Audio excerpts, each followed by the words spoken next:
Hello everybody, this is Vitalik's Videos. In today's video we're going to go through the process of preparing a bike for sale. The bike I have here is a Trek mountain track. You can see it's dirty, it needs some cleaning, and it needs some adjustments.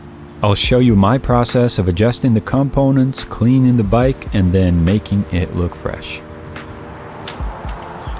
In these couple of clips you can see that the shifter is working well, but the front derailleur is not shifting as it needs to. I'm turning the pedals, but the derailleur is not doing its job. Let's loosen the derailleur and the cable to position the derailleur over the chain rings. When it's positioned correctly, the derailleur should sit 2 to 3 millimeters above the largest chain ring, and it should be in parallel with the chain itself. The chain should also be on the lowest chain ring when you're making these adjustments.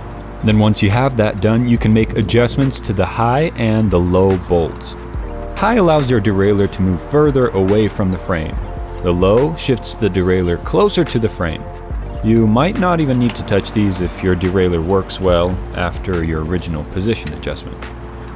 After I made the adjustments, the derailleur started to work a lot better. It wasn't perfect, but this is an old bike, so I didn't expect it to be perfect. For the rear derailleur, it's sort of the same idea. You still have your cable tension, you have your high and low screws. I'm not going to repeat myself, so just refer to YouTube for some videos on that. Next in line is to adjust your brakes. There are different kinds of brakes out there, but in this case all I needed to do was to position the brake pads as close to the rim as possible, keeping in mind they shouldn't be contacting the rim when they're not in use. After this, it's time for some cleaning. Before you start cleaning, remove anything that might get in the way of brushing. As a side note, don't pay attention to these little guys. They appear here and there.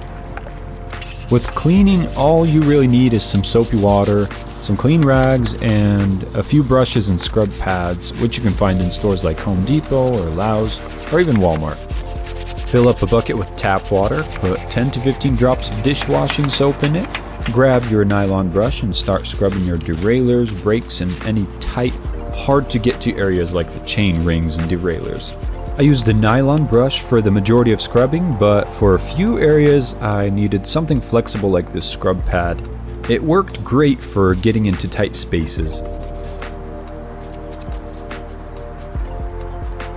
There was one area of the frame that had sticky adhesive left over from some long gone tape. The regular soap mixture wasn't working, so I gave Goo Gone a try. 2 sprays of the solution on my scrub pad was enough to take the sticky stuff off. You might want to try it yourself if you have the same situation. By this point, you probably understand what the task is. You're cleaning your bike to make it shine and brushing, then brushing some more to remove grime and built up dirt. It's up to you how detailed you want this process to be. You can use things like Rust-Oleum to dissolve rust and can also take off individual components to detail them, but that's up to you. This next part may not apply to you, but I decided to paint a few areas of the Trek. Mainly the brake levers, cable housing, headset, and water bottle holder. I used a matte black spray paint, but would have gone with a glossier look if I were to do it again. To do this the easy way, take some painter's tape and tape up all the areas you don't want spray painted. Use a spare piece of cardboard for extra protection and paint the exposed areas, making sure you go at it from all angles. Put a few coats on, let it dry, and then you're done.